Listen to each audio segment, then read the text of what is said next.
Okay, so my name is Bree Krause.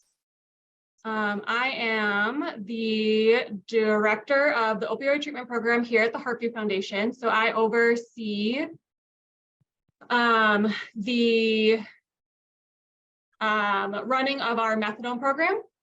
And I'll just be doing kind of a brief synopsis of harm reduction, what it is, what it isn't.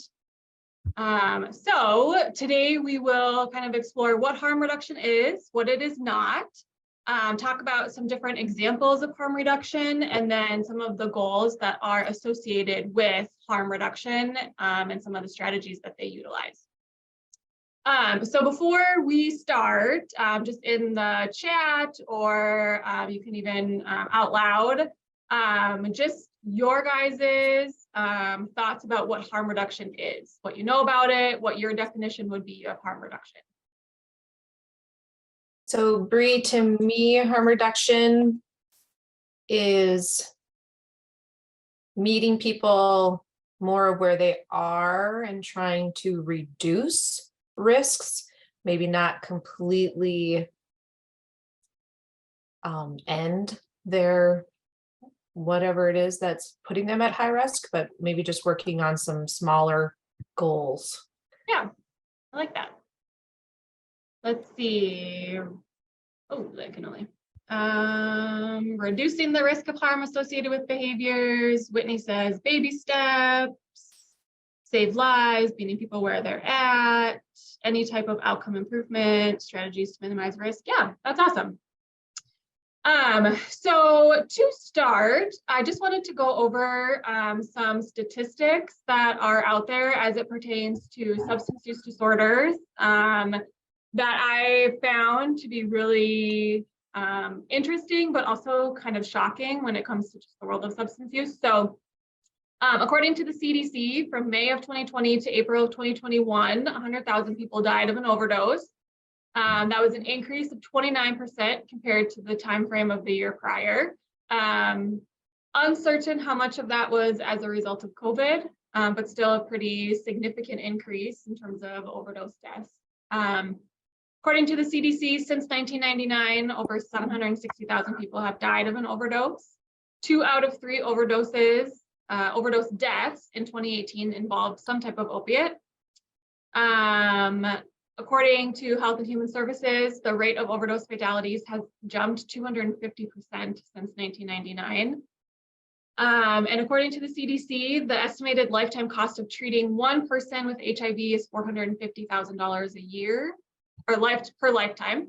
Hospitalization in the US costs over $700 million annually, and that's related to infections that are as a result of substance use.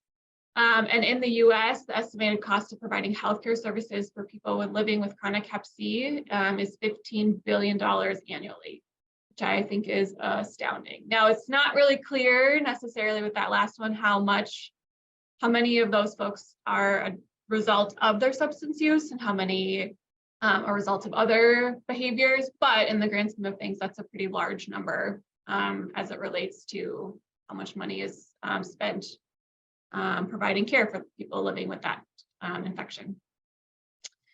So harm reduction, in general, is a variety of public health policies and initiatives aimed at reducing risk associated with human behavior. And harm reduction looks at both legal and illegal behaviors. Most notably, it comes when we talk about substance use disorders, but it spans the globe of human behaviors.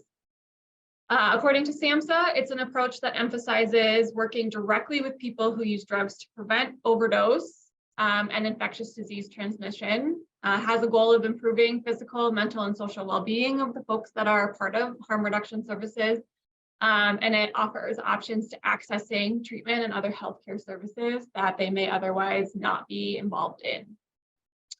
Harm reduction is essentially reducing the harm associated with using drugs through public health interventions that are out there. So a majority of you said some type of harm reduction in risk, or using some of those policies to be able to reduce the harm that people experience when they use substances. So what harm reduction is not? There is a plethora of myths and different perspectives out there when it comes to harm reduction and some different things that people talk about. And so these are probably some of the most common myths that you will find when it comes to talking about harm reduction. And the first one being that harm reduction, the myth is that harm reduction just encourages people to continue to use drugs. And that's not the case. What we know about substance use disorders and what we know about people who use substances and engage in substance use, that there is a subset of the population of people who use drugs and alcohol who don't want to be sober. It's not really in their agenda. It's not really on their mind. It's not really their goal to be sober. And offering harm reduction strategies doesn't increase the amount of people who use drugs and alcohol. It just offers them a less risky and potentially safer way of doing so. So it recognizes that if someone is still wanting to use or engage in substance using behaviors, they are going to, regardless of what the consequences are that are attached to that. So even if a person knows, if I continue to use, I will experience, this health consequence. If their goal isn't to be sober, they're going to continue to use drugs and alcohol. Harm reduction strategies give an opportunity to use in a way that provides less risk to the person who uses drugs and alcohol, but also the community.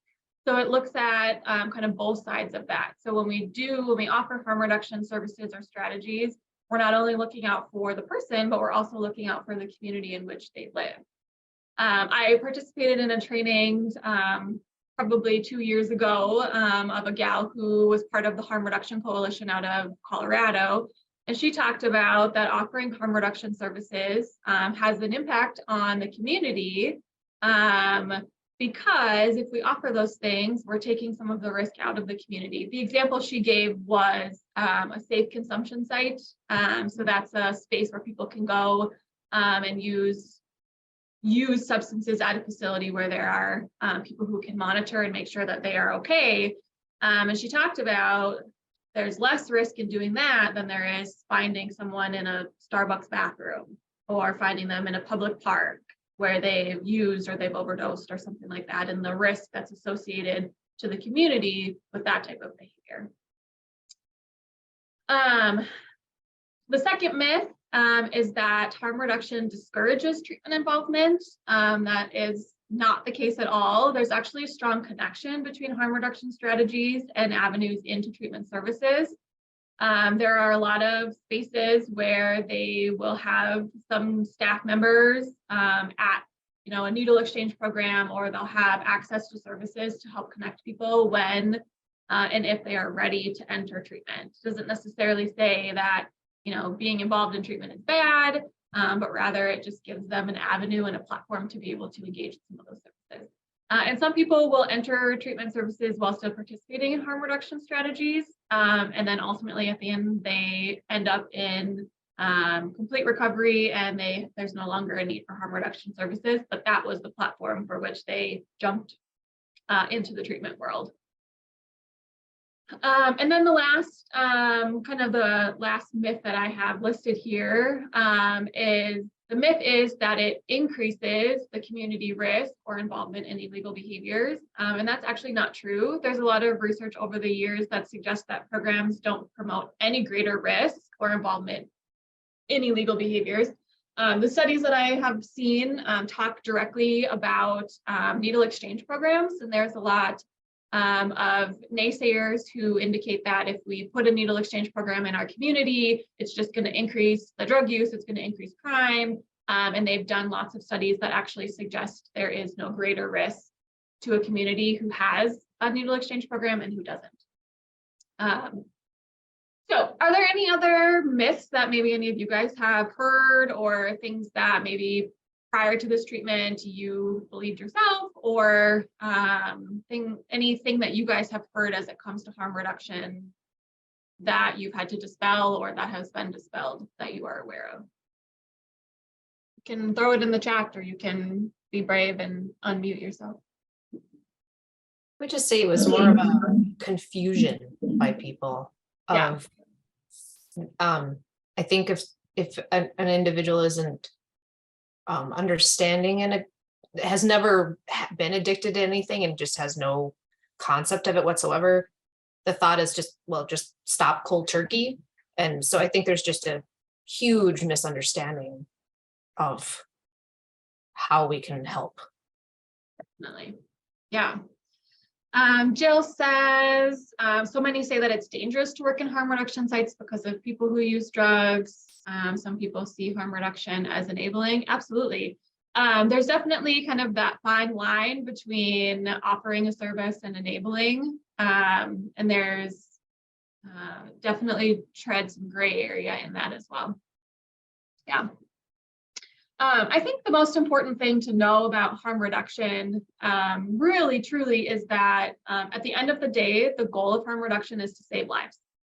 And anyone who works in a harm reduction facility, I would bet money that their ultimate goal for the people that they serve is sobriety and is abstinence. But sometimes that's not the goal of the person that we're serving. Their goal isn't to be sober. And that can sometimes be difficult to navigate, especially when we're melding harm reduction services with treatment services. How do we kind of meet people where they're at? How do we utilize stage-based treatment? How do we kind of see people for what, where they are and what they are, while still being able to challenge them and, get to some of the underlying goals, with the end goal for us as professionals being that they enter into sobriety, but that's not always the goal of the patient. And that's sometimes a hard hoop to jump through as well, because everyone wants everyone to be sober. So here are just kind of some examples of harm reduction. So we'll start with the everyday examples first. So harm reduction at its core are just public health policies that essentially live to reduce risk. So I think the best example is a seatbelt. So when you get in your car, you put on your seatbelt. The purpose of the seatbelt is to reduce the risk that you experience if you were to get into a car accident, right? If you don't wear your seatbelt, there's some risk if you're to get into a car accident that is greater than if you put your seatbelt on. Same with sports equipment. So if you play football and you don't wear your helmet, there's a lot of risk associated with not doing that. There's some decreased risk when you wear your helmet. There's still some risk in the behavior itself, but you reduce the risk significantly by utilizing sports equipment and wearing it and using it in the way in which it's intended to be done. Traffic signs and signals, another kind of offshoot of harm reduction, right? If I follow the speed limit sign and I stop at all the red lights and I go when it's green, the risk for me is decreased. Now, I can't necessarily say that for other people, but my risk to myself is decreased, and to the people around me if I choose to follow those things. And then sunscreen, right? If I go out in the sun, I'm fair-skinned, so I know all about sunburns. If I choose to not wear sunscreen, the risk for me getting sunburned is elevated, as opposed to if I chose to wear sunscreen and apply it as it's designed to be applied. I reduce the risk of getting a sunburn by a significant amount. So those are things that we do in our everyday lives that have some basis in harm reduction. So on the other side are some examples that live within the substance using world. Some of them are legitimate, like public health things that are happening, and some of them are just tactics that people do that reduce the harm that they experience when they engage in substance use.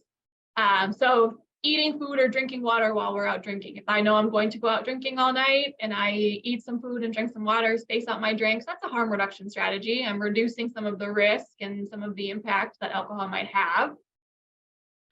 Taxi vouchers. So if I go to a bar, I'm drinking, I know that I drank too much. If I take a taxi home and I leave my car at the bar, there is far less risk to me and to the community because I'm not driving drunk.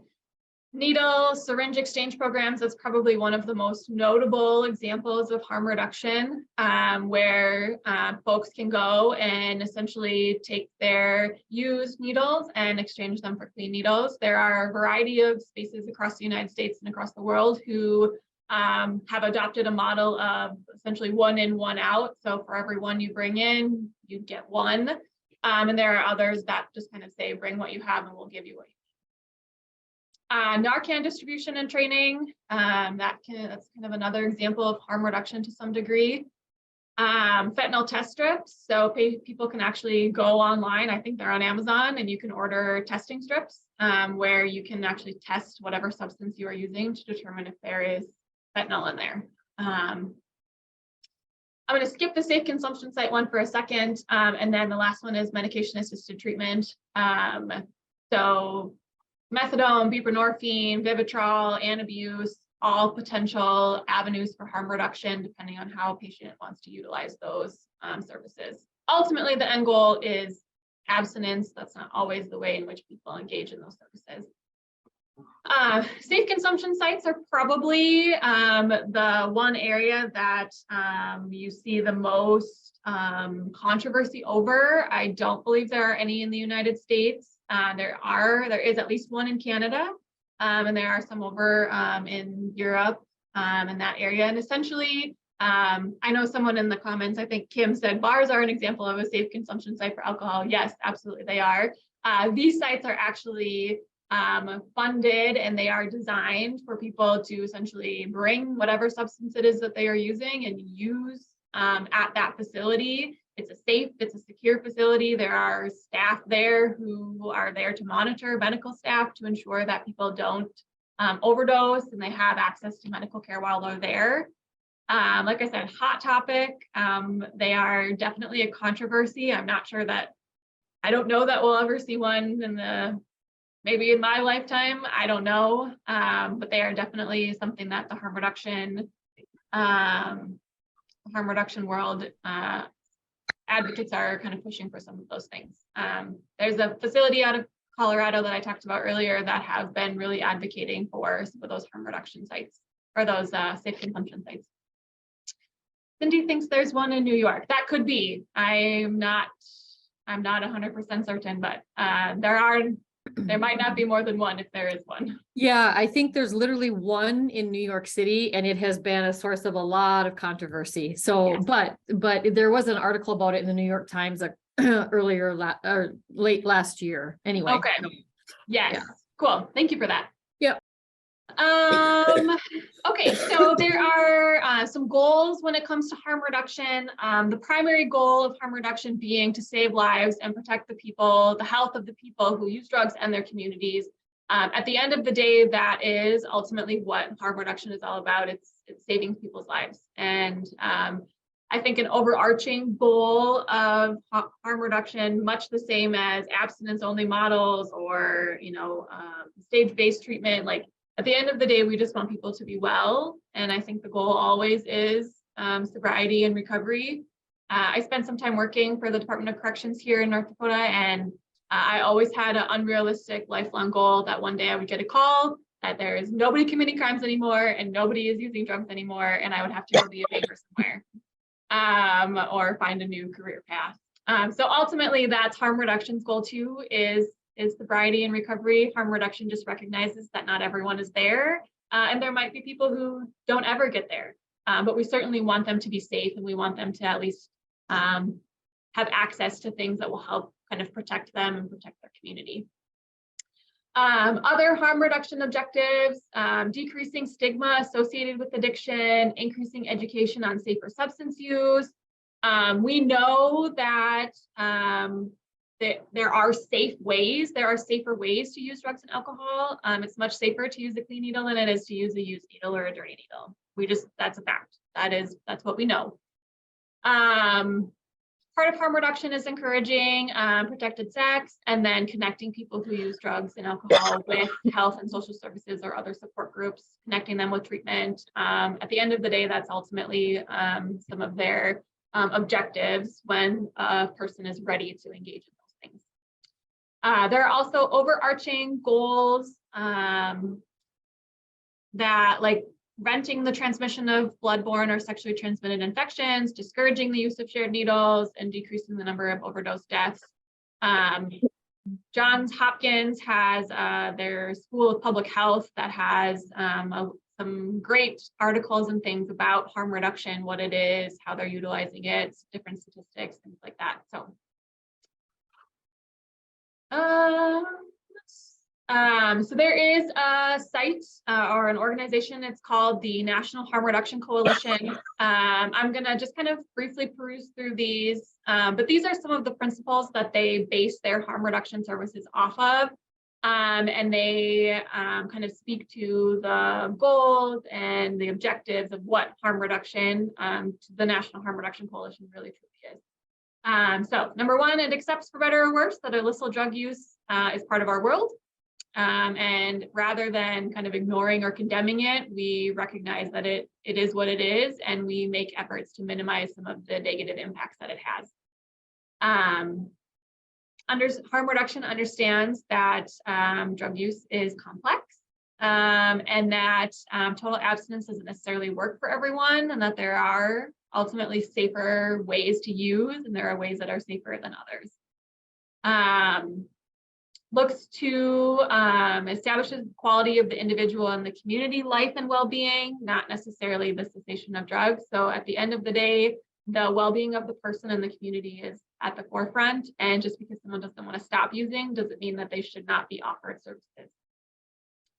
Really speaks to this idea of being non-judgmental, non-coercive, and really meeting people where they're at, and when they're ready for services, we have access to that for them, and we provide them access.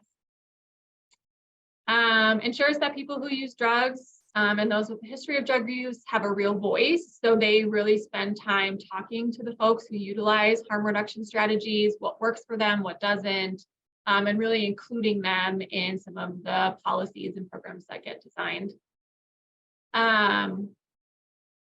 Affirming people who use drugs, they know what's best for themselves. They know the most about themselves, and really affording some opportunity for them to support and share what's working for them. Recognizes that things like poverty, class, racism, trauma, discrimination have some impact on people's ability to deal with their substance use disorders. And so those things we need to be mindful of those things as we're engaging with folks who are maybe on a harm reduction track. And then the last one is that it does not attempt to minimize or ignore the harm and danger that is associated with illicit drug use. We lose people every day from drug use. There are programs and policies that are out there that are working towards eliminating some of that. Ultimately, the goal, like I said, is recovery for folks, but we recognize that that's not always the case. So harm reduction strategies are designed to save lives. People are going to use if they want to, therefore harm reduction strategies provide an opportunity to do that with less risk. Harm reduction does not condone substance use, but rather we just recognize that there are some people who want to use drugs and they're not ready at this time to stop. It doesn't mean that we're okay with their use. It just means that we understand that they are still using and there are steps that they can take to maybe reduce some of the risk. And harm reduction strategies are a path that some people take to get into recovery, and they do not hinder recovery for those who want to obtain it. So at the end of the day, some folks might use the needle exchange program as the launch pad into their recovery, and they go on to live really healthy, wonderful lives. So, and these are just some resources for folks to kind of take a look at. So there's some stuff about syringe services or needle exchange programs, harm reduction, what it is. There's the last one is some statistics from Health and Human Services about specific to the opioid crisis, but just some statistics in general that come from the Health and Human Services. So I'm Sarah Winiger. I am the HIV, STI, and Hepatitis Prevention Coordinator with Health and Human Services. And I'm going to talk a little bit about harm reduction as it relates to the prevention of infectious disease, specifically for more targeted towards persons who have a substance use disorder. So I'm not going to talk about harm reduction since Bree did such a great job at giving you that mindset on what that looks like. And just as an addition, from my perspective, the biggest thing in harm reduction as it relates to things like HIV and hepatitis that we're going to talk about is respecting a person who uses substances and their decisions that they want to make and what they perceive as their risk, and not judging their behavior and making them feel that they can access services in a safe and comfortable environment. We want to make sure that people have all of the options and let them choose what is best for them. There's a lot of people who think, in talking with people who offer services to persons who inject drugs, or I hear stories about people who try to access services about the person who went in to try to get an abscess looked at, and their primary care provider won't even treat them because they're a person who uses drugs and just says, adios, like, I'm not going to do that for you. And that doesn't help anyone at all. Like, that's not a thing. Like, that should never be a thing. And that's horrible treatment. And they should be reported to a medical board, because that's not how we treat people. So providing an environment, a safe environment where people can get the services that they need at the level that they want, when they want them. So just being respectful of persons, because we know that that stigma is such a big concern these days. So the first thing that I was going to talk about is certain service programs, and I'm only going to highlight this very little because I understand next week this is going to be a big part of the Building Bridges presentation. But just know that when Bree talked about the community perception of harm reduction and how harm reduction might be viewed as enabling persons, that is one of the biggest arguments against certain service programs. And we know there's so much research. Certain service programs have been in existence ever since the HIV epidemic started in the 80s. And so there's so much research that shows that certain service programs do not increase drug use in a community. In fact, they're most beneficial. And so this is a prime example of harm reduction programs. And we had our first program exist in January of 2018 in North Dakota. I think that might be the right year. And since then, since they've become legal in North Dakota, we have only have 5. And those programs have shown so much tremendous benefit to the communities that they are located in. But it just goes to show that there's still there's political discussions and political ideas against certain service programs, why they're not in every community. And even at the national level, there's still policy decisions such as you cannot use federal funds for the purchase of syringes. Those policy level decisions also show a unsupportive environment for harm reduction programs as a whole. So those community perceptions really truly impact the services that we're able to provide. So I hope you're able to listen next week to hear how beneficial these certain service programs are in a particular community. The other program, or the other thing I want to talk, or one other thing I want to talk about is HIV PrEP and harm reduction. So persons who use drugs are at an increased risk for HIV. One, because if persons who use substances might not be in a frame of mind where they're able to make the safest decisions when engaging in sexual risk behaviors, but also HIV can be transmitted through injection drug use through the sharing of needles. And that often is not something that people think about. It's not just a sexual risk that puts someone at risk for HIV. It also could be that sharing of injection equipment that does that as well. One problem that we see with HIV in North Dakota is that there's a low perception of risk among persons in general. North Dakota is not considered a high morbidity state for HIV infection, but we are seeing an increase in HIV among certain populations. And people travel, so depending on where they're going, where their exposures are, we may see more and more cases. And so just emphasizing to the people, no matter, just because we don't have a large number of infections of HIV in North Dakota, you still have a risk. And there's medication that is available to prevent HIV that can eliminate your risk of acquiring HIV. It's not even something that you could get at all. And so HIV PrEP, if you're not familiar with PrEP, it's a medication that you can take that prevents HIV infection. So it's a pill you can take once a day, or there is now an injectable form that you take for the first 2 or 3 months, and then it's bi-monthly thereafter. So almost like an every other month type of injection. And then there's some lab monitoring that goes associated with that. But it's an option for individuals. And one of the large problems with PrEP is awareness. The health department, not the health department, we're Health and Human Services now, has a program for a HIV testing program throughout the state at various clinics, such as family planning clinics, sexual health clinics, some community health centers, some student health clinics that offer free HIV testing.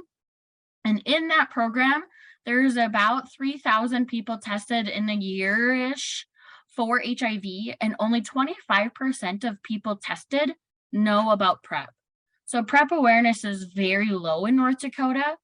And that's a problem because people aren't aware of all the options they have available to them to prevent HIV infection. The other part of the problem is that PrEP prescription isn't common among all healthcare providers. Early when PrEP was available, it was only available through an infectious disease provider, which if you're familiar with the healthcare in North Dakota, there's only infectious disease providers in our 4 largest communities. Otherwise, there's none available. And so traveling, transportation barriers and things like that. Over the years, more primary care offices are prescribing PrEP, which is good, but we're still seeing very large gaps in services, especially in Western North Dakota.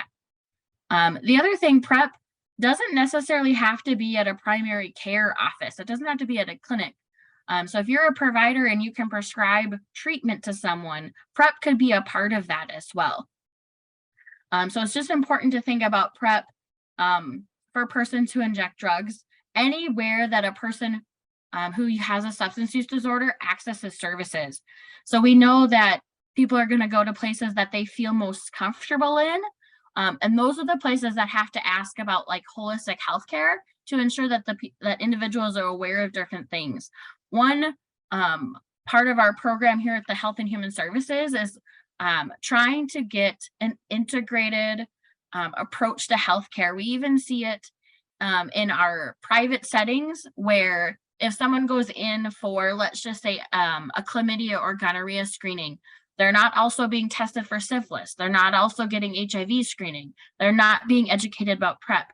It's a very siloed effort, and we want to work towards integrating all of these services in one type of visit to provide someone with all of the harm reduction things that are available for them. So for hepatitis C, unfortunately, hepatitis C is a very common infection among persons who have a substance use disorder, especially if that is associated with injection drug use. Almost all persons who inject drugs will have hepatitis C at some point in their lifetime. Every year that they inject, the rate goes up and up and up. And in hepatitis C, there's treatment restrictions based on insurance requirements that are not set in a harm reduction model at all. Across the United States, that some states are super amazing and have eliminated all restrictions regarding treatment. North Dakota has some more restrictions compared to any other state. Slowly but surely over the years, things have been getting better, but they're still highly restrictive based on someone's substance use. If someone is currently enrolled in a substance use disorder treatment program, they have to have sobriety for 3 months in order to get treatment for hepatitis C. If they're not enrolled in a program and have a history of substance use, they have to show sobriety for 12 months. And it's both drug and alcohol. And so it's very punitive for individuals who have a history of substance use, yet at the same side in the public health mind and harm reduction mind, there's not really a lot of good information that shows that someone who uses substances can't successfully be treated for hepatitis C. The Health and Human Services has now a hepatitis C council, and hopefully over time, these restrictions will be worked on. But just know with a hepatitis C, we're working on removing those restrictions. But if you are in a substance use treatment program, hepatitis C treatment can be done in those programs. There's very little monitoring. There's things that can happen without referring necessarily people on, because we know that people get lost in that process, but ensuring that people are aware of Hep C treatment as an option for them is important. There's still a lot of misconceptions among individuals about Hep C treatment, because Hep C treatment has evolved over the years, and early, I would even say like 10 years ago, the success rate of treatment was very poor and the side effects were terrible. Some of the treatments caused things like schizophrenia and paranoia and depression and all kinds of things that people weren't very comfortable with, obviously, and treatment length was very long. Now, today, the success rate is almost 100%. You take a pill or several pills once a day for 8 to 12 weeks, and the success rate is, like I said, almost 100%. So it's very different, very few side effects, very few drug interactions. And some people just haven't come across or are aware of those advances in Hep C treatment. So one thing that I have heard in visiting with staff from syringe service programs is that persons who inject drugs, they all assume that they have Hep C, and because they inject, they're unfortunately are living in a mindset where they have Hep C and they inject drugs, they're just going to have Hep C forever. And that's not what we want. We want to be able to have people to get access to care. Not have that mindset that because you inject drugs, you have to have Hep C. That's not what we want people to experience. And so encouraging people to seek care for that as we hopefully get some of those insurance restrictions removed. For harm reduction, something as simple as being able to provide condoms to your clients or your patients is a harm reduction practice. And at Health and Human Services, any entity that provides services to individuals can have free condoms. So we have them by the case. You can order as many as you want. They come in colored, flavored, extra large. We have latex free. We have internal and external condoms. We have a wide variety of things, and simply offering those for individuals is a harm reduction strategy that anyone can implement, especially since Health and Human Services provides those for free. We also have lubricant, and the safer sex kits come with a condom instruction card, condoms, and lubricant. Lots of tools available for individuals. So just as a review of some of this information, thinking about this individual. If this individual, a 30-year-old male, came into a substance use disorder treatment center for the first time, and you're assessing some of this person's risk factors or some of their history, you find that they currently are engaging in injection drug use. They've had this history for 5 years. They have anonymous sex partners, but they always use condoms. You know that they're stably housed. Some of the other questions that you might be asking in this situation, one, you've already assessed some questions related to their drug use. You have some questions that are related to their sexual history, but these things should be assessed anytime you are meeting someone for the first time. So for injection drug use, you might have a specific question you want to ask about, like, what type of environment does that include in? Are you always injecting with friends? Are you sharing injection equipment? That sharing of injection equipment is what really puts people at risk for HIV and hepatitis C. Anonymous sex partners, what is the gender of those sex partners? If they're male partners, do they engage in anal sex? Anal sex is the highest mode of transmission for HIV infection. So if this individual admits to sharing injection equipment, they would specifically you should be referring them for HIV PrEP and providing that education to them, getting that well-rounded history about their experience in their life and what may or may not harm reduction services you may have available for him would be the best way to go to make sure that you are offering comprehensive services. One reason why we want to ask individuals who engage in substance use about different scenarios or encourage substance use treatment along with the prevention of disease and the treatment of disease is that we want to prevent outbreak situations from happening. If you're not familiar with Scott County, Indiana had one of the largest outbreaks of HIV in recent years. And it occurred in 2017 and 2018. And they had over 200 cases of HIV infections diagnosed in that time frame, which is a very, very large amount of HIV infections. Just as perspective, in the entire state of North Dakota, we have less than 40 HIV infections diagnosed in a year. And so this small county, very small county, a city the size of, I think it was like roughly the size of Beulah, to have this many infections in a small time frame was astronomical. They did not have any syringe service programs. They did not have places where people with HIV could get treatment.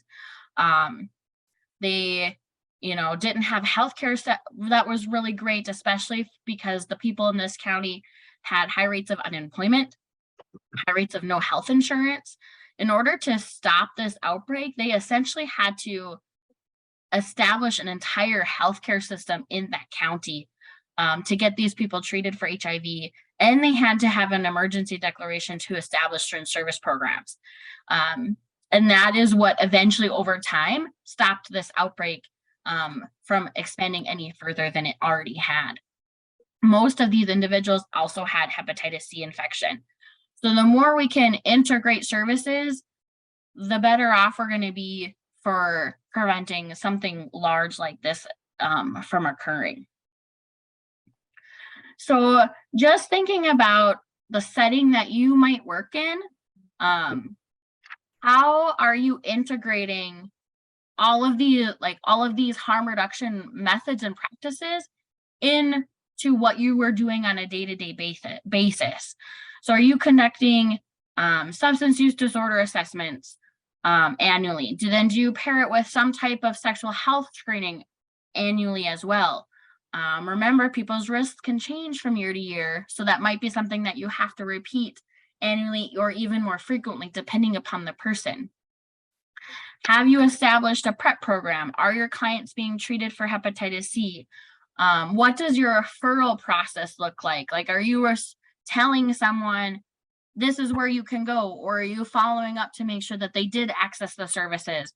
Or did you refer them someplace and that referral didn't work out? When people think of syringe service program, they think of something that has to be very large and offer all of the things. You could be a syringe service program and offer some of the things that you are capable of offering. What could you do to do that? So how could you expand the services that you are doing within if you're a clinic, whether you're a substance use disorder treatment, whatever type of facility that you are. Just a couple of weeks ago, we were working with a clinic that is a methadone clinic that's now going to start treating their Hep C positive clients for Hep C. Super exciting, because we do know that anytime you refer someone for something to some other entity, every referral that takes place, someone is going to drop off along that care continuum. And so just thinking about how perhaps you could integrate different services or include different things in your program, and how maybe even Health and Human Services might be able to help you in that mission. And that's all I have for today. That's my contact information if you need to get a hold of me. So Sarah, in the chat, we did have a question that I think maybe regarding some of the, like implementing access to care. Cindy had asked, are the insurance restrictions regarding, Hep C state specific? They are state specific. So like the states, I want to say it's the state of Louisiana just a couple of weeks ago removed all restrictions towards hepatitis C, including removing any prior authorization requirements. North Dakota you have to have a prior authorization. We used to have a specialty provider requirement, meaning you had to be like infectious disease or GI. That no longer exists, so primary care can treat. And then the sobriety restrictions based on whether they're enrolled in a program or have a history of substance use disorder.